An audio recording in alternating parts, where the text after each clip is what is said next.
Okay, so in this particular video we are going to understand when to use overriding. Okay, now we will just revise the implementation we have done, and then we are going to start with the overriding implementation.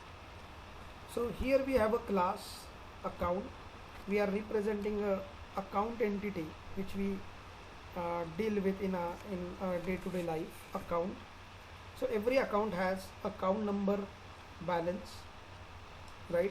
So these account number and balance, this represents the account specific information. Every object or every account you have in your bank will have a different account number and different balance. Hence these two variables have been defined as instance variables. So for every new object, so object here will represent account, a separate account entity kept in the bank books of accounts of the bank. So every account will have a different account number, different balance, right? And account specific information or object specific information would be kept here in these two variables, hence they are instance variables. Interest rate is common across all the objects. Every account you have in your bank gets the interest with the same rate, so it's not a object specific or account specific information, it's a common, hence it is static. It has been defined as final because we do not want this interest rate to be updated by any of the processes implemented here in this class. So whatever the updation is to be done in this variable after the revision of the interest rates from RBI, that change should happen here only, at this place only. That's why we have defined it as a final. Now we have few object creation options implemented, like multiple object creation options implemented here with the help of constructors. So this is the constructor accepting account number and balance would be 0 in that case for that account. Here we are asking for the initial balance to open an account. Account number would be 100 in that case, and the third option is to mention your account number as well as the balance. So here we wanted to give the multiple options to customers to open an account in the bank. So they can open zero balance account, they can open the account with their own choice, with their account number of their own choice as well as the initial balance, and with only account by specific account number where the balance would be 0 for that, right? We have deposit amount, get balance. So deposit amount will ask you the amount to be deposited and your balance would be increased by that amount. Get balance will return you the current balance. Withdraw amount will ask you the amount to be withdrawn, and then that much of amount would be reduced from your balance, right? And there is one more option made available for withdraw amount. If you don't specify the amount, then the 1000 would be taken as default. So these are the two options you have for withdraw, to process that withdraw amount against your account. So that is being provided with the two versions of, by implementing two versions of withdraw amount, and here there is an implementation of method overloading, right? So this is method overloading, where a particular operation you want to give a different options to perform that operation, right? So either specify the amount to be withdrawn. If you don't specify, just go in the ATM, you will just say withdraw amount, then it will take the 1000 as the default, and your you will get the money and your balance would be reduced by 1000 rupees. So this is what the method overloading. Now we are going to talk about what is method overriding. For that we have a specific account class created, savings account. So savings account is one of the type of an account. So all the methods and all the variables defined here in this account class we are inheriting in this savings account. So what is inheritance? So this is a specific type of an account. So whatever the account entity is, this is the specific type of it. So all the variables, methods implemented or applicable to the account class, they are also applicable to the savings account. There could be some differences, but need not be. Savings account inherits all the variables and the properties from this account class. Hence we have made this savings account a child class of the account class, so that it can get all the variables and the methods implemented in this account through inheritance. So when we will create an object of this savings account, we can access the methods implemented and inherited, implemented in account class and inherited by savings account class. Now the point here is the child class, this here child class has all the exposed members. Exposed means the member should be exposed. Any member available, availability of the member and accessibility of that member is a different thing, guys. This account number, balance, and these things are available here through inheritance, but they are not accessible. You can see account number, balance you cannot access here in this class. Why? Because these two variables are defined with the default access specifier, and default access specifier is where access can only be granted within the same package. But our child class is in a different package, types of accounts, and parent class is in account system package.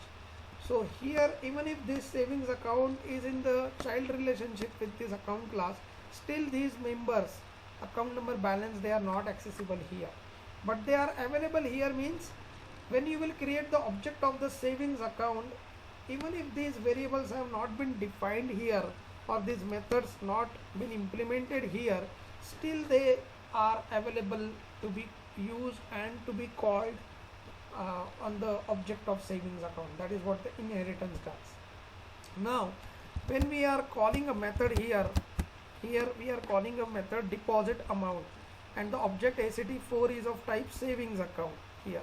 So deposit amount method, you don't have that deposit amount method implemented here in the savings account, but it is implemented here in this deposit in this account class, and savings account has inherited that implementation. It has inherited the method. Inherited the method means it has inherited the definition as well as the implementation, okay, from the parent class. Now let's assume that here in this withdraw amount is the same case with the withdraw amount as well. Here we will see that withdraw amount. So withdraw amount is implemented in the parent class but not implemented in the child class savings account, okay.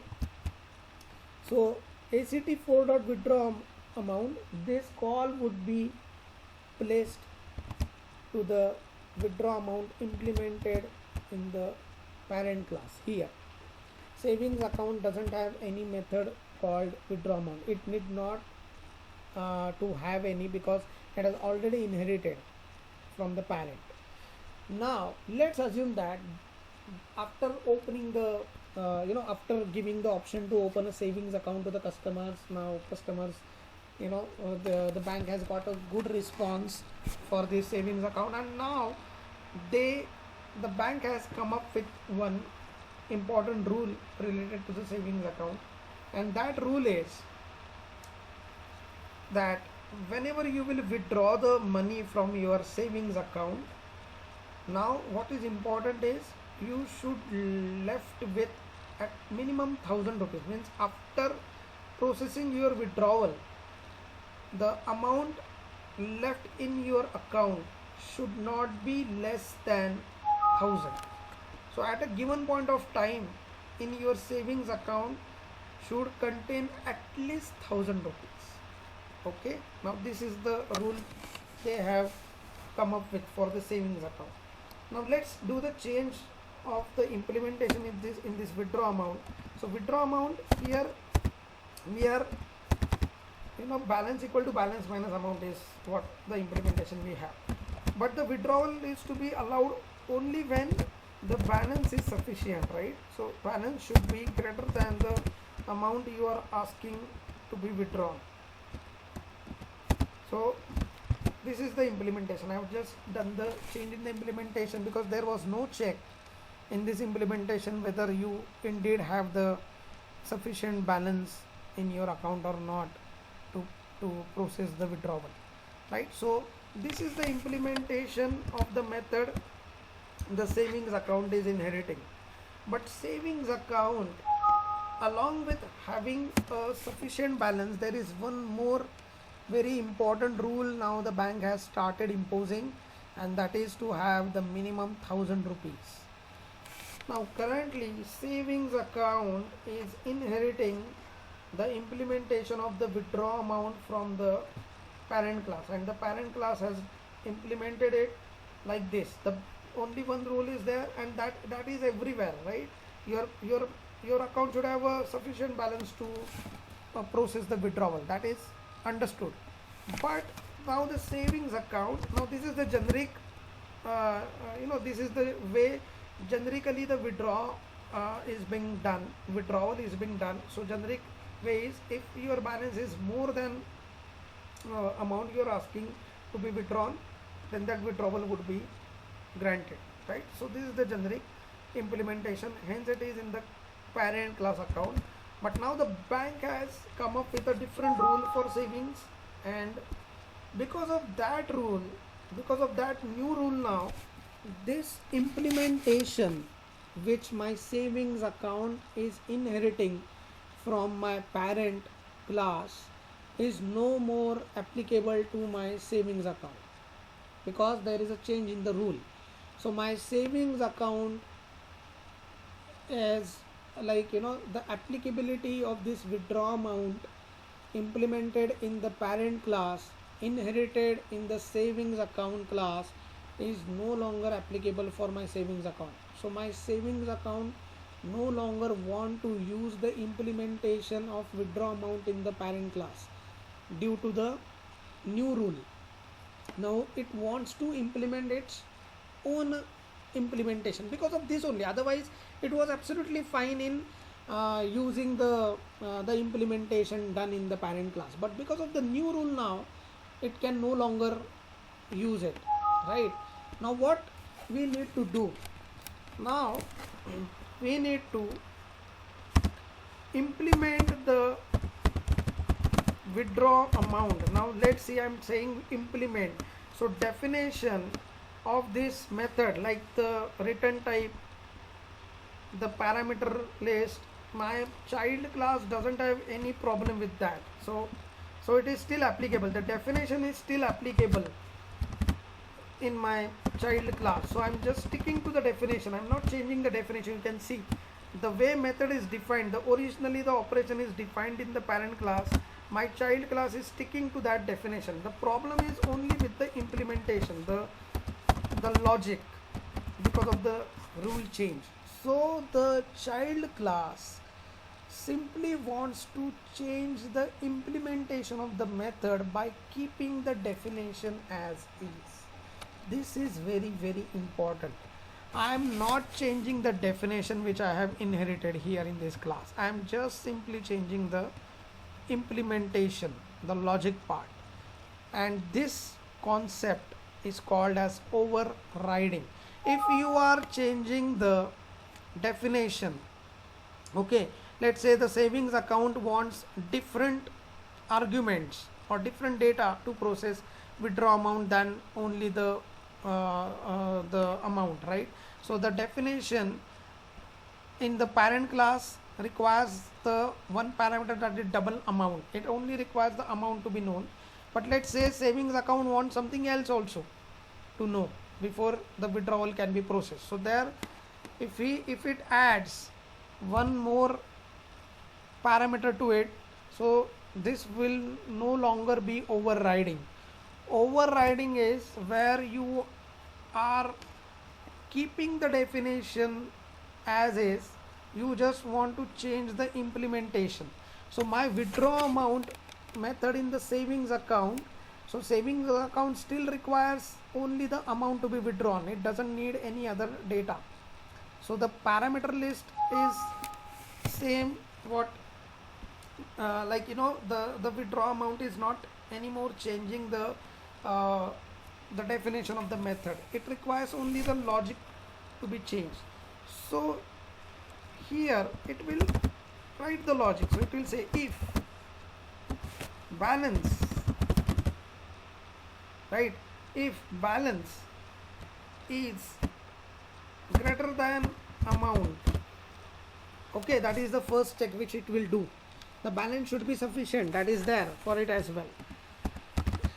If balance is greater than amount, then it will do a next step, that is, okay, so we will define here one more double remaining bal.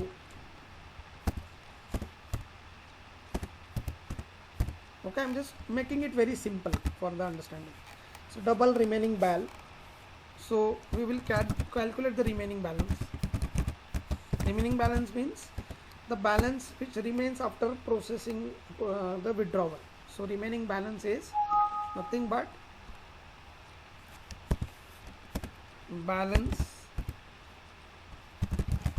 minus amount. So whatever the balance we have, so balance here is the variable inherited. It's not a local variable, it's a class variable inherited from the parent, which always keep the current balance for any given account. So remaining balance would be whatever my current balance is minus amount. Now if this remaining balance, if there is one more check there, remaining balance should be more than or equal to 1000. If it is the case, then only the withdrawal would be processed, otherwise it won't be. Then the balance would be reduced and withdrawal would be granted, otherwise it won't be, right? So this is the change in the implementation by sticking to the definition. So definition is completely applicable to my savings account, still it is applicable. Just because of the new rule, my savings account need to change the implementation here.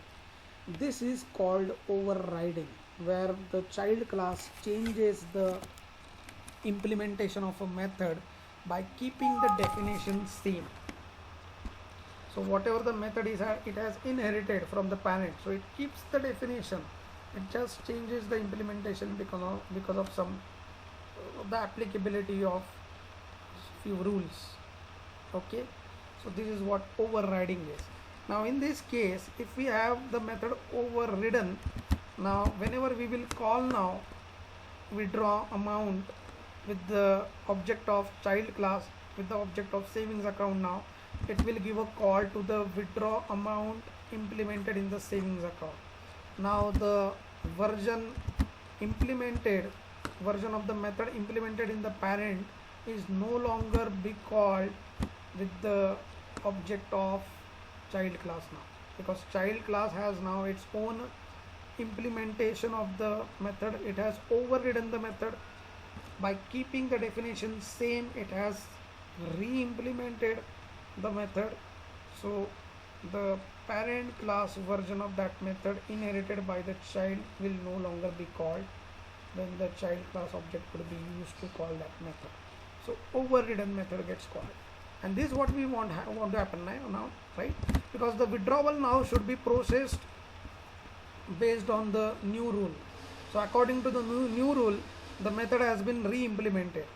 So this particular way of withdraw amount is no longer applicable to my savings account now because of that new rule, right?